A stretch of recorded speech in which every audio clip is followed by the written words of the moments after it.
पति पत्नी के बीच में जब आपसी मतभेद होता है या फिर बिना कारण और वजह के पत्नी अपने पति को छोड़ के चली जाती है, अलग हो जाती है, तो पत्नी सबसे पहले सोचती है कि अब हम केस करेंगे अपने पति के ऊपर, वो भी मेंटेनेंस का, जिससे कि हमें पर मंथ मेंटेनेंस मिलता रहे और हम अपना जीवन यापन करते रहें। तो आपको बता दें कि पति को सिर्फ 12 महीने का ही मेंटेनेंस देना होगा। आज हम जिस जजमेंट की बात करने वाले हैं उसके अंतर्गत ये बताया गया है कि पत्नी सिर्फ अपने पति से 12 महीने का ही मेंटेनेंस ले सकती है। तो आज हम जिस जजमेंट की जानकारी देने वाले हैं उसको पूरी तरह से समझने के लिए, पूरी जानकारी के लिए आप मेरे साथ वीडियो में लास्ट तक जरूर बने रहिएगा, तभी आपको पूरी जानकारी अच्छे से समझ में आएगी। और साथ में आपको क्या करना है कि वीडियो ज़्यादा से ज़्यादा लोगों को शेयर कीजिए, जिससे कि उन्हें भी इस विषय की जानकारी हो, इस जजमेंट की जानकारी हो। अगर उनके साथ भी इस तरह की सिचुएशन हो तो वो भी न्याय प्राप्त कर सके। नमस्कार दोस्तों, मैं एडवोकेट दिव्या, आपका मेरे इस यूट्यूब चैनल में स्वागत है। तो अब हम बात करने वाले हैं जो नया जजमेंट है उसके अंतर्गत क्या होता है कि पति पत्नी की छोटी मोटी बात पे वो पति को छोड़ के चली जाती है और अपने पति के ऊपर मेंटेनेंस का केस करती है कि मुझे मेंटेनेंस दिलाया जाए। पति किसी कारण की वजह से मेंटेनेंस नहीं दे पाता है ऑर्डर मिलने के बाद भी, तो पत्नी बोलती है कि ऑर्डर मिलने के बाद भी पति मुझे मेंटेनेंस नहीं दे रहा है, तो आप मुझे मेंटेनेंस दिलाइए। तो कोर्ट क्या करती है, ये बोलती है कि 47 महीने का पति को मेंटेनेंस देना होगा और वो अगर नहीं दे पाया है तो उसे 47 महीने के लिए जेल में डाला जाएगा।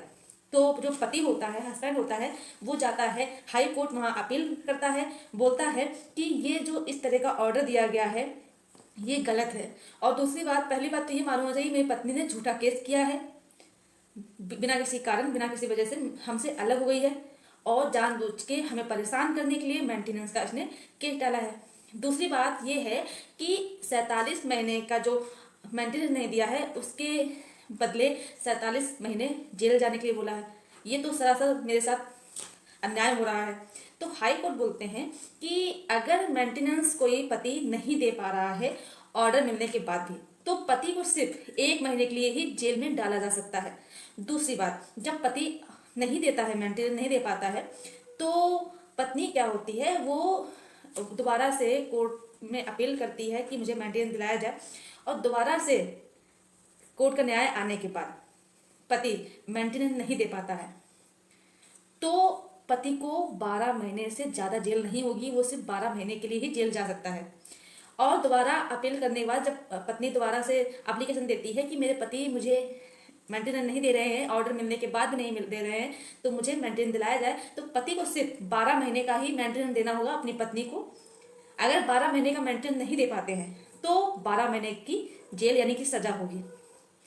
तो कहने का मतलब ये है कि अगर ऑर्डर मिलने के बाद पति मेंटेनेंस नहीं दे पाता है तो पति को सिर्फ 1 महीने की ही सजा होगी। दूसरी बात कि अगर ऑर्डर मिलने के बाद पति मेंटेनेंस नहीं देता है और पत्नी अगर रिकवरी के लिए एप्लीकेशन देती है कि ऑर्डर मिलने के बाद भी मेंटेनेंस नहीं दिया गया है, तो क्या होता है कि चाहे कितने भी दिनों का, चाहे कितने ही वर्षों का मेंटेनेंस बकाया हो, लेकिन रिकवरी का एप्लीकेशन देने के बाद सिर्फ पत्नी 12 महीने का ही मेंटेनेंस ले सकती है। और अगर पति मेंटेनेंस नहीं दे पाता है तो उसे सिर्फ 12 महीने की ही सजा होगी। यानी कि रिकवरी की एप्लीकेशन देने से पहले, यानी कि ऑर्डर आने के बाद अगर पति नहीं दे पाता है तो उसे सिर्फ 1 महीने की सजा होगी, लेकिन रिकवरी एप्लीकेशन देने के बाद पत्नी सिर्फ 12 महीने की ही मेंटेनेंस ले सकती है। और दूसरी बात कि अगर मेंटेनेंस पति नहीं दे पाता है रिकवरी के बाद भी, जब रिकवरी एप्लीकेशन दिया जाता है इसके बाद भी, तो पति को 12 महीने से ज़्यादा सजा नहीं हो सकती है। यानी कि रिकवरी एप्लीकेशन के बाद आपको सिर्फ 12 महीने का ही मेंटेनेंस देना होगा। इस तरह से अगर कोई भी कंडीशन हो आपके साथ तो आपको सिर्फ 12 महीने का ही मेंटेनेंस देना होगा, इससे ज़्यादा नहीं देना होगा। जानकारी अगर पसंद आई तो वीडियो लाइक जरूर कर दें, ज़्यादा लोगों को शेयर कीजिए और प्लीज़ चैनल को सब्सक्राइब जरूर करें। धन्यवाद।